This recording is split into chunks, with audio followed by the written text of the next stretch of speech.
സുവിശേഷം 19-ാം അധ്യായം 38 മുതൽ 42 വരെയുള്ള വാക്യങ്ങൾ. വിശുദ്ധ യോഹന്നാന്റെ സുവിശേഷം 19-ാം അധ്യായം അതിൻ്റെ 38 മുതൽ 42 വരെയുള്ള വാക്യം. അനന്തരം യഹൂദന്മാരെ പേടിച്ചിട്ട് രഹസ്യത്തിൽ യേശുവിൻ്റെ ഒരു ശിഷ്യനായിരുന്ന അരിമത്ഥ്യയിലെ യോസഫ് യേശുവിൻ്റെ ശരീരമെടുത്ത് കൊണ്ടുപോകുവാൻ പിലാത്തോസിനോട് അനുവാദം ചോദിച്ചു. പിലാത്തോസ് അനുവദിക്കാതെ അവൻ വന്ന് അവൻ്റെ ശരീരമെടുത്ത് ആദ്യം രാത്രിയിൽ അവൻ്റെ അടുക്കൽ വന്ന നിക്കോദീമോസും ഏകദേശം 100 റാത്തൽ മൂറും അകിലും കൊണ്ടുള്ള ഒരു കൂട്ട് കൊണ്ടുവന്നു. അവർ യേശുവിൻ്റെ ശരീരമെടുത്ത് യഹൂദന്മാർ ശവം അടക്കുന്ന മര്യാദ പ്രകാരം അതിനെ സുഗന്ധവർഗത്തോടുകൂടെ ശീല പൊതിഞ്ഞു കെട്ടി അവനെ ക്രൂശിച്ച സ്ഥലത്ത് തന്നെ ഒരു തോട്ടവും ആ തോട്ടത്തിൽ മുമ്പേ ആരെയും വെച്ചിട്ടില്ലാത്ത പുതിയൊരു കല്ലറയും ഉണ്ടായിരുന്നു. ആ കല്ലറ സമീപമാകൊണ്ട് അവർ യഹൂദന്മാരുടെ ഒരുക്കനാൾ നിമിത്തം യേശുവിനെ അവിടെ വച്ചു.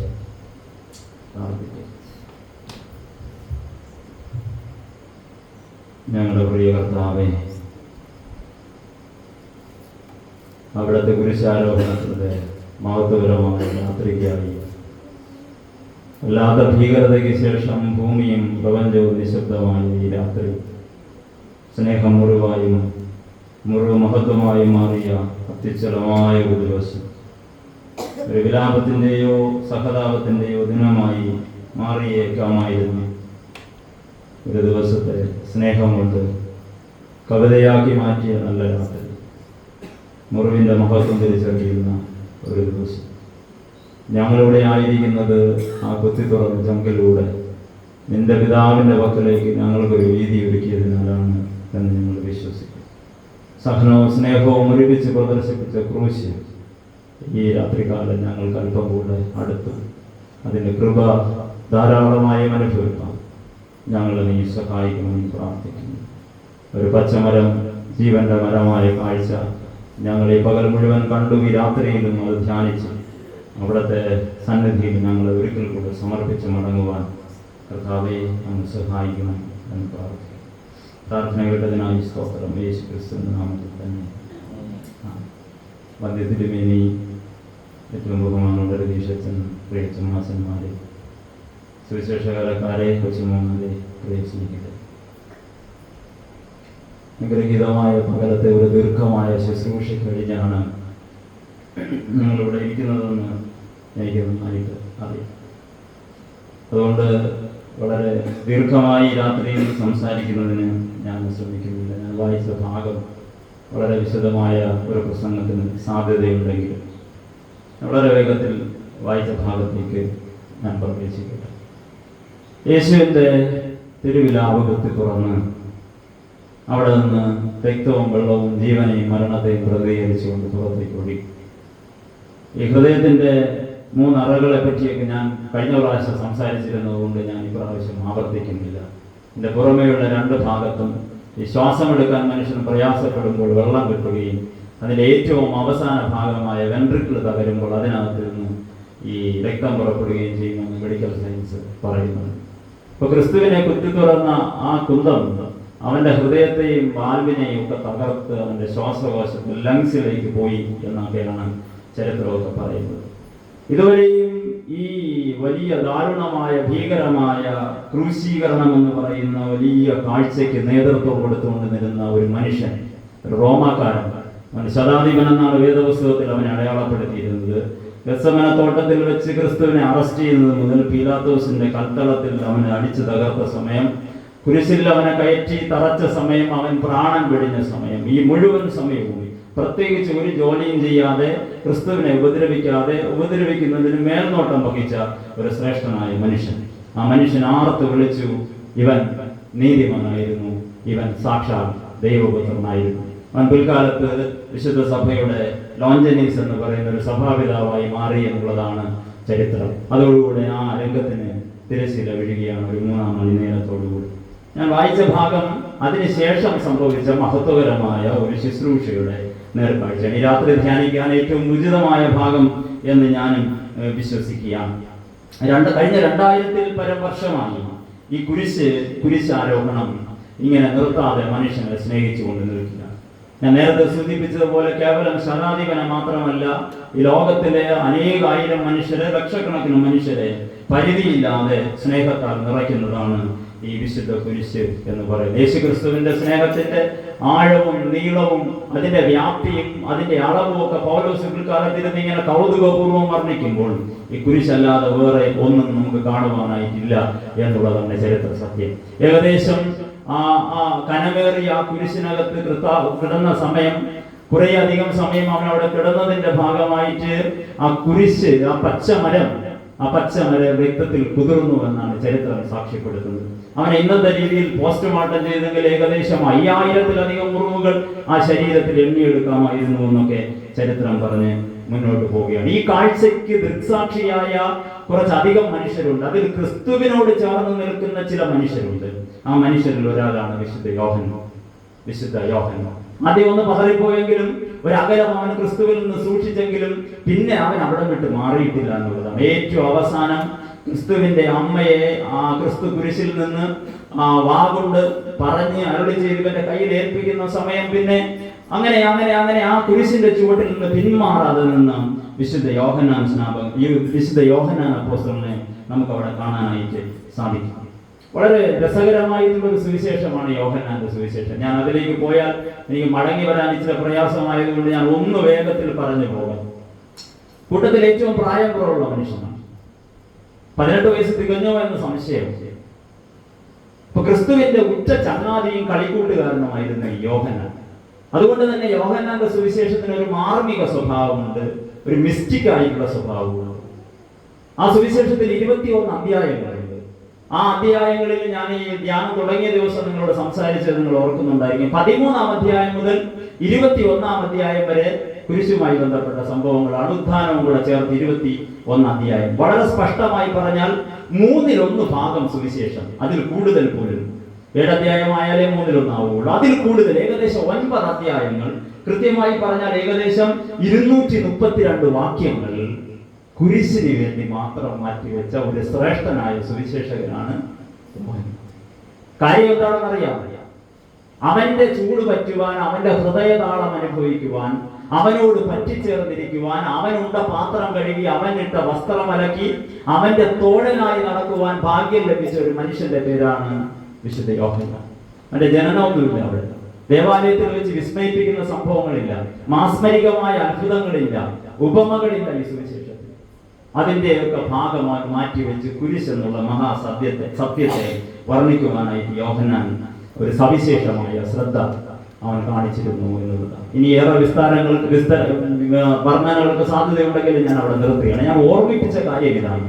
ഈ കുരിശിന്റെ ചുവട്ടിൽ കുരിശുമായി ബന്ധപ്പെട്ട് ഒരു സവിശേഷ ബന്ധത്തിന് നിങ്ങൾക്കിടയായിട്ടുണ്ടോ എന്ന് മാത്രം ഓർക്കാൻ വേണ്ടി ഞാൻ ഈ ഭാഗം പരാമർശിച്ചു വന്നു. ക്രിസ്തുവുമായി മറ്റൊരാൾക്കുണ്ടായ ബന്ധം, മറ്റ് പലർക്കും ക്രിസ്തുവിനോട് തോന്നിയ സ്നേഹം, അതിൽ കവിയുന്ന ഒരു സ്നേഹം നിങ്ങൾക്ക് ഈ ക്രിസ്തുവിനോട് ഉണ്ടായിട്ടുണ്ടോ? ഒരു സജീവ ബന്ധം ഉണ്ടായിട്ടുണ്ടോ? ഒരു സവിശേഷ ബന്ധം ഉണ്ടായിട്ടുണ്ടോ? ദൈവവും കർത്താവും ഗുരുവും എന്നല്ലാതെ ഒരു ബന്ധം നിങ്ങൾക്ക് ഉണ്ടായിട്ടുണ്ടോ? അതിന് സാധ്യതയുണ്ട്. അപാരമായ ഒരു സാധ്യതയുടെ പേരാണ് ക്രിസ്തു എന്ന് നമുക്ക് കാണാൻ സാധിക്കും. ഈ സുവിശേഷത്തെ മനോഹരമാക്കുന്ന വേറൊരു കാഴ്ച, കേവലം ദുർബലനായ ഒരു ക്രിസ്തുവിനെ അല്ല അവിടെ അവതരിപ്പിക്കുന്നത്. ഞാൻ പുറകെ അതിന്റെ ഒരു വിശദാംശം പറയുന്നുണ്ട്.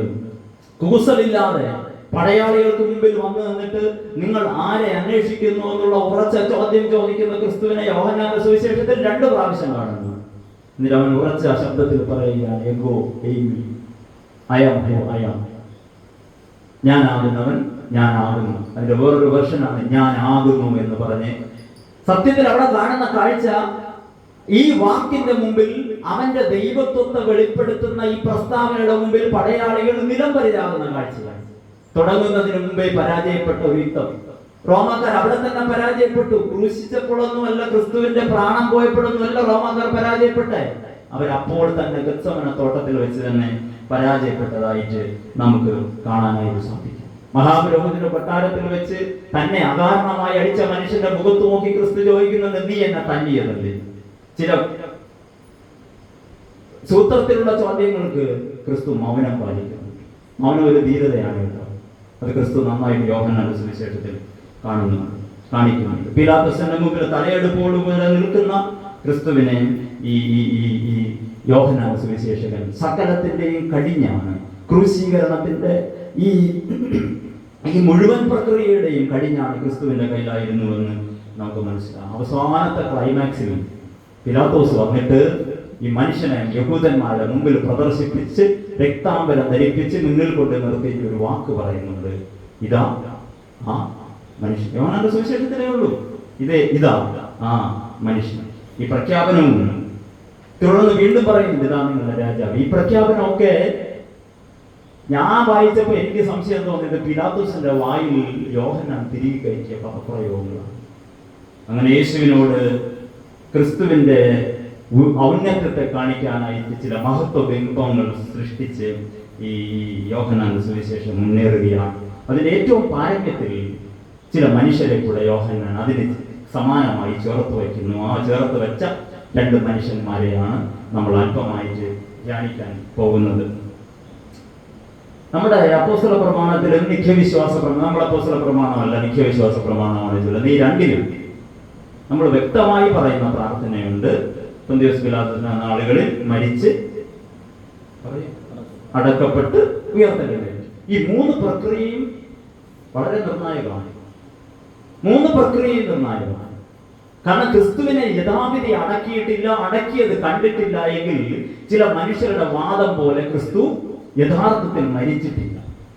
മരിക്കാത്ത ക്രിസ്തുവിന് ഉയർത്തെഴുന്നേൽക്കാൻ എളുപ്പമാണ്. ഇത് കാലങ്ങളായിട്ട് പ്രപഞ്ചത്തിലുള്ള ഒരു വാദമാണ്.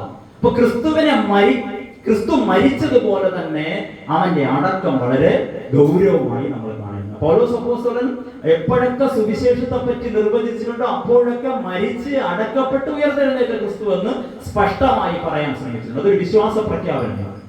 നമ്മൾ ഈ ദുഃഖവെള്ളിയാഴ്ച ഉച്ചയ്ക്ക് ശുശ്രൂഷ നടത്തുന്നതുകൊണ്ട് ഈ അടക്കത്തെ പറ്റി നന്നായിട്ട് ധ്യാനിക്കാനായിട്ട് സാധിച്ചിട്ടില്ല എന്ന് ഞാൻ പറയില്ല, ചിലപ്പോഴൊക്കെ വിട്ടുപോകാറുണ്ട് എന്നുള്ളതാണ്. വായിച്ച ഭാഗത്തേക്ക് വളരെ വേഗത്തിൽ നമ്മുടെ ശ്രദ്ധയെ കൊണ്ടുവരാം. അനന്തരം യഹൂദന്മാരെ പേടിച്ചിട്ട് രഹസ്യത്തിൽ യേശുവിന്റെ ഒരു ശിഷ്യനായിരുന്ന അരിമത്യയിലെ യോസഫ് യേശുവിന്റെ ശരീരം എടുത്തു കൊണ്ടുപോകുവാൻ പീലാത്തോസിനോട് അനുവാദം ചോദിച്ചു. ഒരു ശിഷ്യൻ അവിടെ പ്രത്യക്ഷപ്പെടുകയാണ്.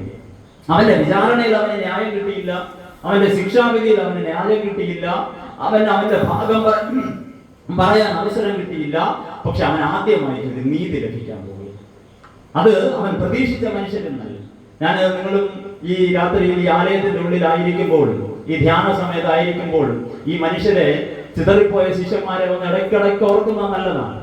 ചേട്ടാ, നീ ഉപദ്രവിച്ചപ്പോൾ കഷ്ടപ്പെട്ടപ്പോൾ അടി നിനക്കും കിട്ടുമായിരുന്നു എന്ന് പറഞ്ഞ് നീ മാറി നിന്നതൊക്കെ ഇപ്പോഴെങ്കിലും ഒരു മാന്യത കാണിക്കാൻ ഈ ശിഷ്യന്മാർക്ക് സാധിച്ചില്ല. ഇത് ക്രിസ്ത്യാനികളുടെ ഒരു പൊതുവായ ചിത്രമാണ്. ഞാൻ വ്യാഖ്യാനിക്കുകയും വിശദീകരിക്കാനും താല്പര്യപ്പെടുന്നില്ല, സമയവും എടുക്കുന്നില്ല. ഒരു മനുഷ്യൻ മുന്നോട്ട് വരികയാണ്. രഹസ്യത്തിൽ ക്രിസ്തുവിന്റെ ശിഷ്യനായിരുന്ന അരിമത്യയിലെ യോസഫ്. അദ്ദേഹത്തെ പറ്റി ഒത്തിരി വായനകളും പഠനങ്ങളും ഒക്കെ നമുക്ക് ചെയ്യാൻ സാധ്യതയുണ്ട്. 20 മൈൽ അകലെയുള്ള അരിമത്യ എന്ന് പറയുന്ന പട്ടണത്തിലുള്ള മനുഷ്യൻ, യഹൂദയിലെ പ്രമാണി, നല്ല ധനവാൻ, സെൻഹദ്രീം സംഘത്തിലെ അംഗം. യേശുവിനെ കുറ്റം വിധിച്ച സെൻഹദ്രീം സംഘത്തിൽ യേശുവിന് 2 വിചാരണ ഉണ്ടായി എന്ന് നിങ്ങൾക്കറിയാം. ഒന്ന് മതകോടതിയിലും ഒന്ന് രാഷ്ട്രത്തിന്റെ നിയമകോടതിയിലും. മതകോടതി ഹന്നാവിന്റെയും കയ്യപ്പാവിന്റെയും അന്നത്തെ മത നേതാക്കൾ സെൻഹദ്രീം സംഘത്തിന്റെ ഇടയിലാണ് 3 വിചാരണ. അന്നത്തെ മഹാപുരോഹിതനായ കയ്യാഫിന്റെ അമ്മായിയപ്പനായിരുന്നു ഹന്നാവ് എന്നൊക്കെ നമ്മൾ പറയുന്ന മനുഷ്യൻ. ഇവരെ അങ്ങോട്ടും ഇങ്ങോട്ടും ഒക്കെ ഇട്ട് തട്ടിയിട്ട് അവസാനം മതകോടതിയായ സെൻഹദ്രീമിന്റെ മുന്നിൽ കൊണ്ടുവന്നു. അതിന്റെയും തലവൻ മഹാപുരോഹിതനാണ്. അപ്പൊ 3 വിചാരണ അവിടെ നടന്നു. ഒരു പ്രശ്നം എന്ന് പറയുന്നത്, യഹൂദന്മാർ റോമൻ സാമ്രാജ്യത്തിന്റെ കീഴിലായിരുന്നു, പലസ്തീൻ നാട് റോമൻ സാമ്രാജ്യത്തിന്റെ കീഴിലായിരുന്നു. അപ്പൊ റോമൻ സാമ്രാജ്യത്തിന്റെ കീഴിലായിരുന്നുകൊണ്ട് മരണകരമായ ശിക്ഷ വിധിക്കാൻ ആർക്കേ അവകാശമുള്ളൂ? റോമക്കാർക്കേ അവകാശമുള്ളൂ. ഇനി ഇവർക്കൊരു അവകാശമുണ്ട് മരണത്തിന് വിധിക്കാൻ. ആ മരണം കല്ലെറിഞ്ഞു കൊല്ലുക എന്നുള്ളത് മാത്രമാണ്. ക്രിസ്തുവിനെ കല്ലെറിഞ്ഞു കൊല്ലാൻ യഹൂദന്മാർ ഇഷ്ടപ്പെട്ടിരുന്നില്ല. അവൻ ഇന്ന് വരെ നിലവിലുള്ള ഏറ്റവും ക്രൂരമായ ശിക്ഷ കൊടുക്കണമെന്ന് യഹൂദന്മാർ ശഠിച്ചു. അതുകൊണ്ട് ആ രാത്രിയിലെ 3 മതകോടതിയിലെ വിചാരണയ്ക്ക് ശേഷം അവനെ റോമൻ ഗവൺമെന്റിന് ഏൽപ്പിച്ചു കൊടുക്കുകയാണ്. സെൻഹദ്രീം സംഘത്തിലും മതകോടതിയിലും ക്രിസ്തുവിനെതിരെയുള്ള ആരോപണം ദേവാലയം പൊളിച്ച് 3 നാൾ കൊണ്ട് പണിയും, ഇവൻ ദൈവപുത്രനായ ക്രിസ്തു എന്ന് പറഞ്ഞു. ഇതും പൊക്കി പിടിച്ചുകൊണ്ട് റോമൻ കോടതിയിൽ പോയാൽ അവരിത് മൈൻഡ് പോലും ചെയ്യില്ല. കാരണം അവര് ജാതികളാണ്, അവര് അന്യദേവന്മാരെ ആരാധിക്കുന്നവരാണ്, 100 കണക്കിന് ദേവന്മാരുള്ളവരാണ്. അപ്പം ഇവൻ ദേവൻ എന്ന് പറഞ്ഞാലോ ഇവൻ ദേവന്റെ പുത്രൻ എന്ന് പറഞ്ഞാലോ അവർക്കത് വിഷയമില്ല. അവിടെ ചെന്നപ്പോൾ ഒരു തന്ത്രപൂർവ്വം ഫ്ലൈറ്റ് മാറ്റി. എന്താ പറഞ്ഞത്? ഇവൻ കൈസർക്ക് കരം കൊടുക്കുന്നത് വിലക്കി. അത് റോമാക്കാർക്കെതിരെ അതവരെടുക്കും. അടുത്ത് രണ്ടാമത് പറഞ്ഞു ഇവൻ രാജാവാണെന്ന് പറഞ്ഞു. ഇങ്ങനെ വേദപുസ്തകം വായിച്ചു പോയാൽ ഇങ്ങനെ നമുക്കിത് കാണാൻ സാധിക്കും. എങ്ങനെയാണ് യഹൂദന്മാർ ഈ പ്ലോട്ട് ക്രിയേറ്റ് ചെയ്തതെന്ന് നമുക്ക് കാണാനായിട്ട് സാധിക്കും. അവിടെ വെച്ച് പീലാത്തോസ് 3 പ്രാവശ്യം, എനിക്ക് പീലാത്തോസിന്റെ അടുക്കൽ പോയി എന്നുള്ള വാചകം അവിടെ കിടക്കുന്നതുകൊണ്ടാണ് ഞാൻ പീലാത്തോസിന്റെ അടുത്തേക്ക് നിങ്ങളെ കൊണ്ടുവരുന്നത്. പീലാത്തോസ് 3 പ്രാവശ്യം വളരെ കാര്യമായിട്ട് ശ്രമിക്കുന്നുണ്ട് യേശുവിനെ ഒന്ന് ഒഴിവാക്കാൻ. ആദ്യം അവരടുത്ത് കൊണ്ടുവന്നു. അവൻ സ്പഷ്ടമായി പറയുന്നു, നിങ്ങൾ പറയുന്ന ഒരു കുറ്റവും ഞാൻ ഈ മനുഷ്യനിൽ കാണുന്നില്ല. രണ്ടാമത് പറയുന്നുണ്ട്, മരണയോഗ്യമായതൊന്നും ഇവൻ ചെയ്തിട്ടില്ല. കാരണം തലേദിവസം രാത്രി ഭാര്യ ഉറങ്ങാൻ സമ്മതിച്ചിട്ടില്ല. അവളെ സ്വപ്നം കണ്ട് ആകെ അസ്വസ്ഥയാണ്. ഈ നീതിമാന്റെ കാര്യത്തിൽ ഇടപെടലും. ഒരു തികഞ്ഞ മദ്യപാനിയായിരുന്നു ഈ പിലാത്തോസിന് ഉറങ്ങാൻ പറ്റില്ല. മൂന്നാമത് വീണ്ടും അവൻ ശ്രമിക്കുകയാണ്. മൂന്നാമത് ഇപ്പോഴല്ല, ഇച്ചിവിടെ കഴിഞ്ഞിട്ട് ആ രാത്രിയിൽ അവൻ ഒരു സൂത്രം പ്രയോഗിച്ചു. ഇവന്റെ കാര്യത്തിൽ ഒരു തീരുമാനമെടുത്താൽ ജീവിതം കുട്ടിച്ചോറാകും. അതുകൊണ്ട് അവൻ പതിയെ ഇവനെ തട്ടി, ഇവൻ ഗലീലക്കാരനാണ്, എന്നാ പിന്നെ കാര്യം നടക്കേണ്ടത് ഹെരോദാവിന്റെ അടുത്താണ്, നാടുവാഴിയുടെ അടുത്താണ്, എടുത്ത് അവിടെ ഇട്ടു. ഹെരോദാവും ക്രിസ്തുവും തമ്മിൽ ചെറിയൊരു പ്രശ്നമുണ്ട്. കാരണം ഈ ക്രിസ്തുവിനെ കാണാനും ക്രിസ്തുവിനെ യോഹന്നാൻ സ്നാപകൻ പുനരവതരിച്ചു എന്ന് ക്രിസ്തുവിനെ തെറ്റിദ്ധരിച്ച് ഈ ഹെരോദാവ് പറയുന്നുണ്ട്, ഞാൻ അവനെ കൊല്ലും. അപ്പൊ ചില ശിഷ്യന്മാര് വന്ന് ക്രിസ്തുവിനോട് അറിയിച്ചു, നീ യോഹന്നാൻ പുനരവതരിച്ചതാണെന്ന് പറഞ്ഞുകൊണ്ട് ഹെരോദാവ് നിന്നെ കൊല്ലാൻ നടക്കുന്നു. ഇവന്റെ അപ്പൂപ്പനാണ് യേശു ക്രിസ്തു ജനിച്ചപ്പോൾ കുറെ അധികം കുഞ്ഞുങ്ങളെ കൊന്നത്. ഇങ്ങനെ കുറെ ചരിത്രമുണ്ട്. യോഹന്നാൻ സ്നാപകന്റെ തലവെട്ടി താളത്തി വെച്ചത് ഈ മനുഷ്യനാണ്. അപ്പൊ ഇവന്റെ അടുത്ത് ക്രിസ്തുവിനെ കൊണ്ടുപോയാൽ അവിടെ വെച്ച് ഇവനെ ശരിപ്പെടുത്തുമെന്ന് ആര് കണക്കാക്കി? പീലാത്തോസ് കണക്കാക്കി. അപ്പം പുള്ളിയെ ഒഴിയുകയും ചെയ്തു, കാര്യം നടക്കുകയും ചെയ്തു. യഹൂദന്മാരെ പിണക്കുകയും വേണ്ട. അപ്പൊ ഇങ്ങനെയുള്ള ഒരു ചരിത്ര പശ്ചാത്തലത്തിൽ ഇതിങ്ങനെ മുന്നോട്ട് പോവുകയാണ്. പക്ഷെ അത്ഭുതകരമായി ക്രിസ്തു നേരത്തെ ഒരിക്കൽ അവനെ കൊല്ലുമെന്ന് പറഞ്ഞപ്പോ ശിഷ്യന്മാരോട് പറഞ്ഞുവിട്ട ഒരു വാചകമുണ്ട്, ആ കുറുക്കനോട് പോയി പറഞ്ഞ 2-3 ദിവസം ആലയത്തിൽ തന്നെ കാണും, പഠിപ്പിക്കും. അപ്പൊ അവന്റെ അടുത്ത് പോയി ഉറപ്പായിട്ടും ക്രിസ്തുവിനെ എന്ത് ചെയ്യും? കൊല്ലും. അത് മനസ്സിലാക്കി ക്രിസ്തുവിനെ പതിയെ പീലാത്തോസ് തട്ടി ഹെരോദാവിന്റെ കയ്യിലേക്ക് ഇട്ട് കൊടുക്കുകയാണ്. അത്ഭുതകരമായി ഹെരോദാവ് പറഞ്ഞു, ഈ മനുഷ്യൻ കിട്ടുമെന്നില്ല. തിരിച്ച് രാത്രി വീണ്ടും പീലാത്തോസിന്റെ അടുത്തേക്ക്. പീലാത്തോസ് എന്നിട്ട് പറയാണ്, ഇത്രയൊക്കെ ആയല്ലോ, ഞാൻ നാളെ ഇന്ന് രാവിലെ പറയണം, സെക്രട്ടറിയേറ്റ് കുളിച്ചിട്ട് നന്നാക്കി പറയാം. ക്രിസ്തു അത്രേ ചെയ്തുള്ളൂ. എനിക്ക് പറയാൻ അവകാശമുണ്ട്, എനിക്ക് ചെയ്യാൻ പറ്റില്ല, ഞാൻ തൊടാൻ പോയ പ്രശ്നമാണ്. എനിക്ക് പറയാൻ അവകാശമുണ്ട്. ഈ സെക്രട്ടറിയേറ്റ് ഇങ്ങനെ ഇരുന്നാൽ പോരാ, ഇല്ലേ? ഉണ്ടെന്നാണ് എന്റെ വിശ്വാസം. അത്രേ ഉള്ളൂ കർത്താവ് ചെയ്ത. പീലാത്തോസ് ഇത് വലിയ കാര്യമൊന്നുമില്ലെന്ന് പറഞ്ഞാ പീലാത്തോസ് സംസാരിക്കുന്നത്. പക്ഷേ അവര് അലറി വിളിച്ചു. അവരലറി വിളിച്ചിട്ട് അവനെ ക്രൂശിക്കാനായിട്ട് ആവശ്യപ്പെട്ടു. അപ്പൊ പീലാത്തോസ് പറയുന്നുണ്ട്, ഞാൻ ഒരു കാര്യം ചെയ്യും, ഞാനിങ്ങനെ വാറുകൊണ്ട് അടിപ്പിച്ച് വിട്ടയക്കാം. സമ്മതിക്കുന്നില്ല. മൂന്നാമത് പീലാത്തോസ് തന്റെ സർവാധികാരം ഉപയോഗിച്ചു. അതായത് പെരുന്നാൾ ദിനത്തിൽ നിങ്ങളുടെ അധികാരി എന്നുള്ള നിലയിൽ, റോമൻ ഗവർണർ എന്നുള്ള നിലയിൽ ഒരുത്തനെ വിട്ടയക്കാനുള്ള അവകാശമുണ്ട് എനിക്ക്, അത് എന്റെ അവകാശമാണ്, ഞാൻ ഇവനെ വിട്ടയക്കും. അപ്പോൾ യഹൂദന്മാർ കൂട്ടമായി ആക്രോശിച്ചു, അവനെ ക്രൂശിക്കാൻ ഞങ്ങൾക്ക് ബറബ്ബാസിനെ വിട്ടുതരും. ചരിത്രത്തിന്റെ ഒരു ആ പ്ലോട്ട് നിങ്ങൾക്ക് മനസ്സിലായി എന്ന് ഞാൻ വിശ്വസിക്കും. അവസാനം പീലാത്തോസ് അവനെ അമ്മയുടെ കയ്യിൽ ഏൽപ്പിച്ചു. അവിടെ കയ്യിൽ ഏൽപ്പിച്ചതിന് ശേഷം നടക്കുന്ന കാഴ്ച, അപ്പൊ യഹൂദന്മാർക്ക് വലിയ നിശ്ചയമില്ല എന്താ സംഭവിക്കാൻ പോകുന്നതെന്ന്. അടി കൊടുക്കുമെന്നറിയാം, ശിക്ഷ എന്നുള്ള രീതിയിൽ അടി കൊടുക്കുമെന്നൊക്കെ ഇവർക്കറിയാം. ഈ അടി 3 തരമുണ്ട്. ചാട്ട കൊണ്ടടിക്കും, കോല് കൊണ്ടടിക്കും, വാറ് കൊണ്ടടിക്കും. ക്രിസ്തുവിനെ അടിക്കാനായിട്ട് അവർ ചാട്ടയിട്ടെ. അപ്പൊ ഇവർക്ക് സമാധാനം ആയി. ചാട്ടയടി എന്ന് പറയുന്നത് ക്രൂശീകരണത്തിന്റെ മുന്നോടിയായുള്ള ഒരു പ്രക്രിയയാണ്. മുന്നോടി എന്ന് പറയാൻ പറ്റില്ല, അല്ലാത്തവർക്ക് ചാട്ടയടി കൊടുക്കാറുണ്ട്. ഞാനത് വിശദീകരിക്കാനായിട്ട് ആഗ്രഹിക്കുന്നില്ല. നമ്മൾ വിചാരിക്കുന്ന പോലെ അല്ല ഈ അടി. നിങ്ങൾ പല പ്രാവശ്യം കേട്ടിട്ടുള്ളത് ഞാൻ ആവർത്തിക്കുന്നില്ല. നമ്മളെ പിള്ളേർ ദേഷ്യം വരുമ്പോൾ 4-5 അടി പറ നമ്മൾ അടിക്കുമ്പോൾ 2 മിനിറ്റ് കൊണ്ട് തീരുന്ന ഒരു പ്രക്രിയ അല്ല. 40 അടി അടിക്കാൻ 1.5 മണിക്കൂർ. ഏറ്റവും കരുത്തരായ ഈ പെയിനെ ജനറേറ്റ് ചെയ്യാൻ കഴിവുള്ള ശരീരത്തിന്റെ ഏത് ഭാഗത്തടിച്ചാൽ കൂടുതൽ പെയിൻ ഉണ്ടാകുമെന്ന് അറിയാവുന്ന, പോലീസുകാരനെ കിട്ടിയാൽ ഒരു കൊട്ട് മതിയെന്ന് കേട്ടിട്ടില്ല, നന്നായിട്ട് ഇവിടുത്തെ ഒരു കൊട്ട് പൊട്ടിയാൽ നമ്മൾ സത്യം പറഞ്ഞു, അങ്ങനെ അറിയാവുന്ന മനുഷ്യൻ അവരാസ്വദിച്ചടിക്കും. ആദ്യത്തെ അടി 10 നെഞ്ചിലാണ് അടിക്കുന്നത്. നിങ്ങൾ ഇന്നുവരെ കേട്ടിട്ടുണ്ടോ? റോമൻ ശിക്ഷ പ്രകാരം ആദ്യത്തെ അടി നെഞ്ചിലാണ്.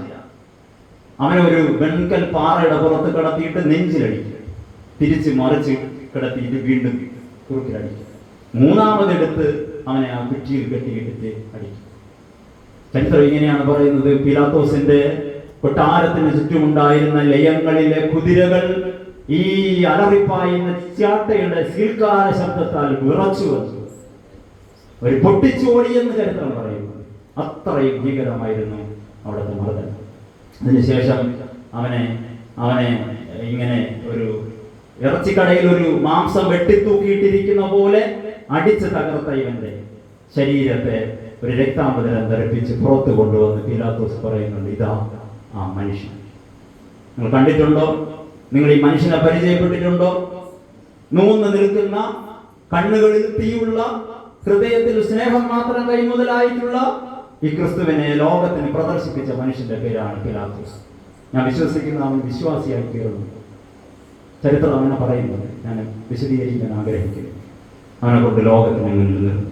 പിലാത്തോസ് ചെയ്ത ഒരു പരാമർശം കൂടെ പറഞ്ഞ് ഞാൻ വായിച്ച ഭാഗത്ത് നിന്ന് പെട്ടെന്ന് പറഞ്ഞ് ഞാൻ ഇരുന്നു. പിലാത്തോസ് ഈ അടി നടക്കുന്ന സമയത്ത് പിലാത്തോസ് അവിടെ ഉണ്ട്. പിലാത്തോസ് അവിടെ ഉള്ളപ്പോൾ ഉള്ള കാഴ്ച ഇതാണ്: ഇതിനകത്ത് ഈ ചാട്ടയ്ക്കകത്ത് 3-4 വാലുകളൊക്കെ ഉണ്ട്. ആ വാലിനകത്ത് ഇരുമ്പ് കഷ്ണങ്ങളും കുളുത്തുകളും എല്ലിൻ കഷ്ണങ്ങളും ഒക്കെ ഉണ്ടായിരിക്കും. ഇത് വന്ന് ശരീരത്തിൽ ഇങ്ങനെ ചുറ്റിപ്പിണഞ്ഞ് വലിച്ചെടുക്കുമ്പോൾ മാംസവും രോമങ്ങളും നമ്മുടെ തോലും ഒക്കെ പൊളിഞ്ഞു പോകും. അപ്പൊ അടുത്തടിക്കാൻ ഏക്കൂല. അത് ഏക്കാൻ വേണ്ടിയിട്ട് ഈ ചാട്ട തിരിച്ച് കഴുകി വൃത്തിയാക്കി കൊടുക്കാനായിട്ട് അടിമകളെ അവിടെ ഇരുന്നു.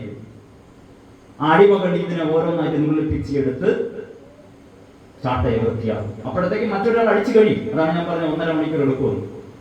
അപ്പൊ ഇങ്ങനെ അടിച്ച് തകർത്തുകൊണ്ട് നിൽക്കുന്ന സമയത്ത് ഈ ചാട്ട കഴുകാൻ വെച്ചിരുന്ന ബേസിനുണ്ടല്ലോ, പാത്രം, ആ പാത്രത്തിലെ വെള്ളം ഒരു 4 പ്രാവശ്യം 5 പ്രാവശ്യം ചാട്ട വൃത്തിയായി കഴിയുമ്പോൾ രക്തം പോലെയാവും.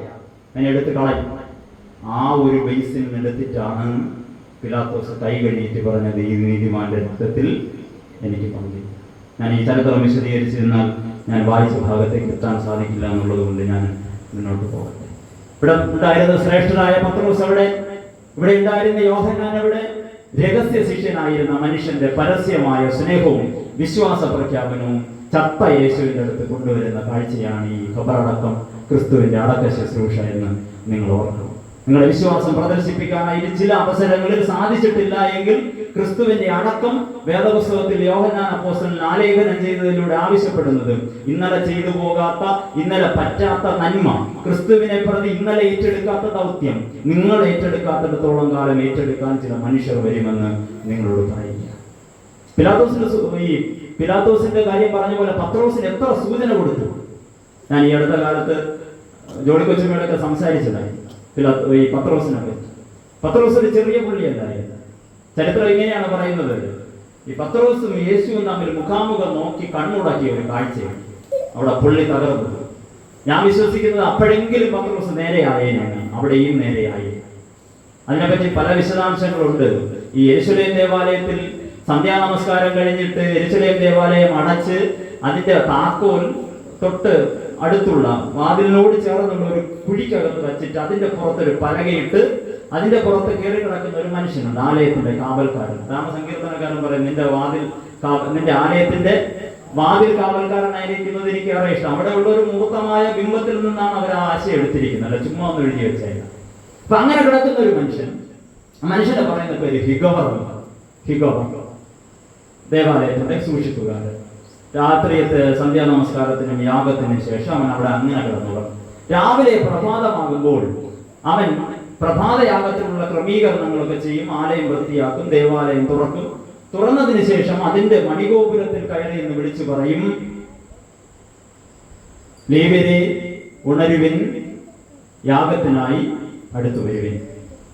രണ്ടാമത് വീണ്ടും ചില മിനിറ്റുകൾക്ക് ശേഷം വിളിച്ചു പറയും, പുരോഹിതരെ ഉണരുവിൻ, ബലികൾ ഒരുക്കുവിൻ. മൂന്നാമത് വീണ്ടും വിളിച്ചു പറയും, ജനമേ ഉണരുവിൻ, ബലി സ്വീകരിക്കുക. ആ മൂന്നാമത്തെ വിളിയാണ്. യെരൂശലേം ദേവാലയം ഈ മഹാപുരോഹിതന്റെ കൊട്ടാരവും തമ്മിൽ അധിക ദൂരമൊന്നുമില്ല, 2 മുറി ക്യാമ്പസ്. ആ വിളിയാണ് ആര് കേട്ടത്? നിങ്ങൾ വിശ്വസിക്കില്ലോ എന്ന് എനിക്കറിയാം, കുഴപ്പമില്ല. പത്രോസ് കേട്ടത്. പിന്നെ യെരൂശലേമിൽ അന്ന് നിഷിദ്ധ ജീവിയായിരുന്നു കോഴി അവിടെ ഇല്ല. ഞാൻ നിങ്ങളെ ശല്യപ്പെടുത്തുന്നൊന്നുമില്ല, പഠനത്തിന് വേണ്ടി പറഞ്ഞു. ആ സൂചന പോലും, ആ ഇടവേളകൾ പോലും, ആ മുന്നറിയിപ്പ് പോലും ഗൗരവമായി എടുക്കാതെ ഇപ്പോഴും വിളിച്ചിരിക്കുന്ന പത്രോസിനെയും ശേഷം ശിഷ്യന്മാരെയും വിസ്മയിപ്പിച്ചുകൊണ്ട് ഒരു മനുഷ്യൻ അവിടത്തേക്ക് കടന്നു വരികയാണ്. അവൻ ആവശ്യമാണ്. സ്ഥാനമല്ല, ഇടത്തും വലത്തും നിൽക്കാനുള്ള പദവിയല്ല. പണ്ട് മനുഷ്യരൊക്കെ ചോദിച്ചോളൂ, ഞങ്ങൾക്ക് എന്ത് കിട്ടും? പത്രോസിന്റെ ചോദ്യമാണ്.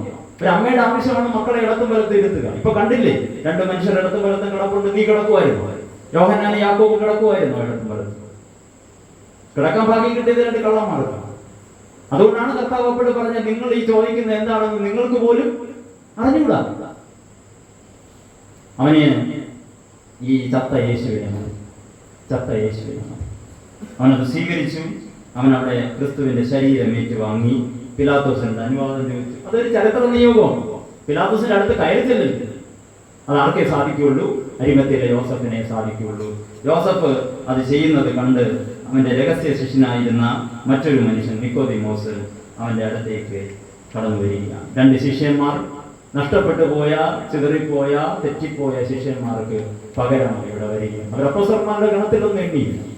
അവര് ശേഷം പിന്നെ മികച്ച ക്രിസ്തു ശിഷ്യന്മാരോ സുവിശേഷത്തിന്റെ വക്താക്കളായോ ഒന്നും ഞാൻ വിശദീകരിക്കുന്നില്ല. പക്ഷെ അവർക്ക് ലഭ്യമായ അവസരത്തിൽ ക്രിസ്തുവിനോടുള്ള സ്നേഹം പ്രകടിപ്പിച്ചു. ക്രിസ്തുവിന്റെ കല്ലറ എന്നോടും നിങ്ങളോടും പറയുന്നത്, നിങ്ങളുടെ രഹസ്യ വിശ്വാസങ്ങളെ പരസ്യമാക്കാനുള്ള സമയമാണ്.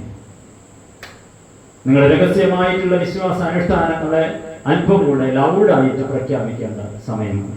ഇവരിപ്പോഴൊന്നും അല്ല അവരുടെ വിശ്വാസത്തിൽ നിലകൊള്ളുന്നു. നിക്കോദിമോസ് സന്നിഹദ്രീം സംഘത്തിന്റെ വിചാരണയ്ക്കിടയ്ക്ക് ക്രിസ്തുവിനോട് അനീതി കാണിക്കുന്നു എന്നുകൊണ്ട് വിമർശിച്ച മനുഷ്യനാണ്. വേദോത്സവത്തിലുണ്ട്. 72 പേരുള്ള ഒരു സംഘമാണ്. 2 പേരുടെ അഭാവം ആ രാത്രിയിലെ വിചാരണയ്ക്കുണ്ടായിരുന്നു. നിക്കോദിമോസും യോസഫും, അരിമത്തിയിലെ യോസഫും അവിടെ ഉണ്ടായിരുന്നില്ല.